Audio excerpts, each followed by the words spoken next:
that book and creating 400 illustrations that catalog every component of the chair was, I think if it ties back to my design process as an industrial designer, I would say it was in the illustrations. It got to the point where I could say that a really great chair would take about 2 minutes to illustrate, whereas if it took too much less, the chair was too simple. And if it took 3, 4, 5 minutes, the chair was too complicated. The question comes up, why a new chair, why another chair? And I think that I'm really interested in developing and updating the craft or the craft of making the furniture. There's something to be said for the expression, we stand on the shoulders of giants.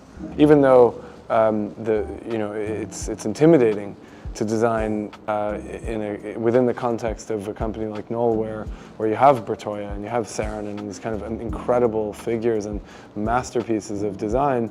I think the advantage is that times are different and techniques are different, and somehow finding a way of updating or changing or finding a way to exist within those new techniques is what allows us to continue and what will allow future generations to continue. I think it's a really meaningful award in the sense that it has such a historical value, and I'm very familiar with the Compasso d'Oro and knew about so many projects of the past that had won, and so many of my kind of designers whose work I really admire had won, and I thought it was really interesting to all of a sudden receive this same award it always seemed like something very it's like the Golden Globe of design or something like that. But it's a pleasure. It's really an honor. I'm very happy to have had it. E quando hai disegnato quel prodotto? No, not at all. I mean, I wasn't thinking about. I mean, when I was designing that project, Smith, it was my first product, and I worked on it every day for 1 year when I was starting my office, and I was working on it in my mother's garage. It was my first office, and it was a cold winter, and I was really just thinking and focusing on making this thing, and I poured everything I had into it, and it was my first product in general, and also with the beginning of my collaboration with Danese. So I think I was just so excited to be working on it that I wasn't thinking about really anything that would come after its release. I was just kind of tunnel vision thinking about getting it done. I really I have a great respect for the industry in Italy. It's a good example. I remember when I was working on Smith from my office in Boston. I made a prototype at a factory in Boston that's mostly doing contract work for the military. And at the same time, Danese was making a Smith here in Brianza in Italy. And my prototype was ridden with problems in Boston. I had 20 details which needed to be changed. When I came to Milan, I was expecting to find similar problems with the one made in Italy, and it was perfect. There wasn't anything wrong. I mean, it was just, they got all the details right, and I think there's this kind of craftsmanship and attention to detail that even the people in the factory have a kind of sensibility. No, I mean, you see it from everything, from the way that, the smallest restaurant arranges their tablecloths and flowers and what they put on the wall. There's a kind of casual sophistication in Milan, in Italy, that you don't find really in other places. Tutti sono importanti. They're all really important. But if I had to choose one, I mean, my office is called Jonathan Olivares Design Research. So I would say ricerca. Yeah, so I would call it ricerca. E pensi che sia cambiato qualche cosa nel rapporto azienda-design rispetto al passato? I learned from designers who are now 70 years old.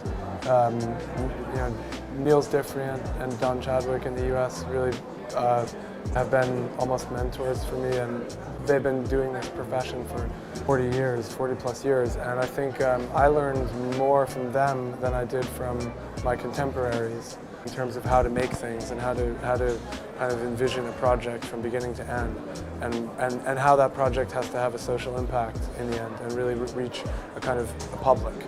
And I really see design in that sort of view, and I think it's not a new position. So I think that this kind of mentality has been around in the best work for a long time. It's funny. We thought about it a few times to reduce the cost, or there's been moments where there's been a discussion about, okay, can we adapt, can we improve? And when I go back to that product, I always joke in my office that my team and I, we can't compete with the guy who designed this because he was crazy. He worked on it every day for 1 year in a cold garage in Boston, and we're not going to do it better than he did it then. So, and that was like, I was really obsessed with this project when I started it. So I don't know. I mean, there's always an improvement. I think I think it was like maybe Magistretti said, or no, Castiglione said that a project is never really finished. You just have to decide when to stop. The book could have been about anything from toaster ovens to automobile engines to cameras or phones, but I wanted to tell portray the entire evolution of an industrial product. And that product had to be something that wasn't dictated by microchips and things that everyday people wouldn't understand. So I wanted something extremely complex, but at the same time something very simple. And the office chair is the most complex piece of furniture that exists. So on the one hand, it's extremely technically sophisticated and advanced. But on the other hand, everyone knows it, and it's extremely simple, and most people sit on one. Absolutely. Yeah, it does. I think if you look at something from the 1850, and you look at something from 1920, and you look at something from 2011, those chairs are mirror images of the society that produced them. Okay. At least the best ones. The intense process of elimination. We started with 2,500 chairs, I think, taken from every source you could find. So we went to, obviously the internet, but books, lots of books, archives, museum archives, company archives. We spent the first 6 months to 1 year simply gathering chairs.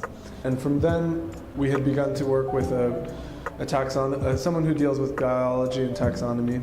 And we came across the old method of taxonomy, which is because today it's done through DNA. 200, 300, 400 years ago, it was done on a morphological basis. So everything was categorized by shape.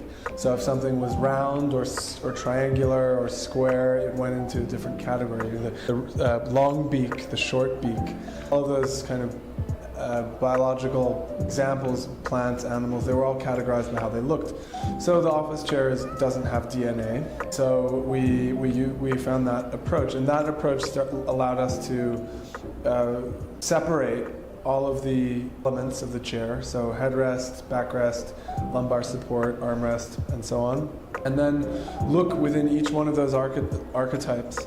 So we'd follow the evolution of the armrest from 1850 to now, and we would say, okay, well, at a certain point, armrests became height adjustable. Well, we see that in 1950, it didn't exist. In 1960, it didn't exist.